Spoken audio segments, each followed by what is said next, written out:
Budgie breeder one with Budgie breeding fun. Budgie breeder one with lots of Budgie fun. Oh yeah, you got this too. Also, if you haven't watched this video, I would advise you to watch it right now. Otherwise, you're going to be wondering what I'm talking about. Welcome back, Budgie Breeder 1 here. So 4 days later, and the eggs' heart started beating. This lets me know that the eggs are fertile, and after 18 days, or 17 days, the night before 18, they will soon start to pip. And pipping is when they're getting ready to hatch. They just stay at the end of the egg, and they use a small hole to breathe out of. This lets you know that they're almost ready to hatch. Within 24 hours, they should be out by then, and soon you'll have a baby bird. So baby number 1 just hatched. They're not the cutest things in the world, but there is something adorable when they grow up. So stop screaming. It's not that scary.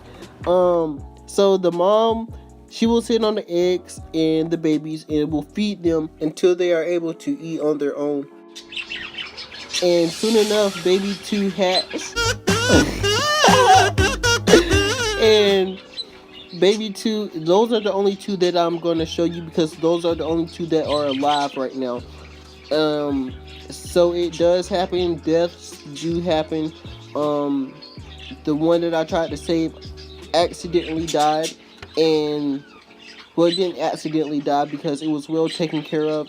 It just died naturally, and that's probably another reason why I shouldn't mess with Mother Nature, because she probably knew that it was something wrong with it, but I tried to save it anyways, so it did die. So don't look at the other eggs, just look at her tucking them in. Don't think that there's some babies alive more than 2, because the rest died, sadly. And that's something that you want to know when you're breeding birds, because not all the babies are going to survive. Sometimes they do, but sometimes they don't. So consider that when breeding birds. And another thing that I wanted to say is if they don't get fed, so I'm going to show you in a little bit, like the crop. And the crop is where they get their food. That's how they get their food.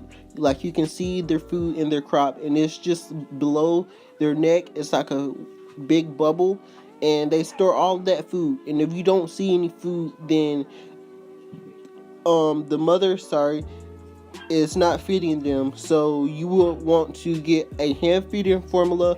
You will always want to have that on hand. If you don't, you might want to go to a pet store before you start breeding them, just in case you have to hand feed a bird, and it is time consuming.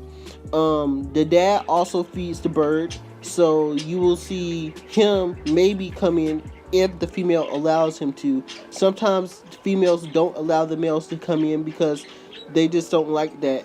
And Dewey is a nice male, so he does come in and feed the birds, which helps her and relieves her stress because it won't be so much feeding. Right here is the bird, almost 3 weeks old, probably like 14 days ish, and that's how much they grow within a short period of time. That's both of them. That's the mom. What was I gonna say? Oh, the other baby is not in, is in there. Don't mind it, like I said.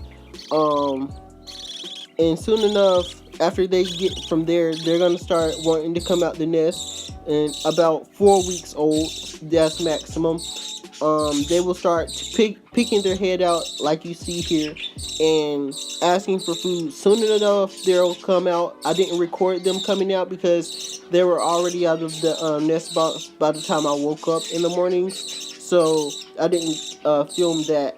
But that's the parents encouraging him to come out. This wasn't the day that he came out though, but that's what they'll do. Like, when they get to that certain age, they'll start doing that and encouraging them to come out.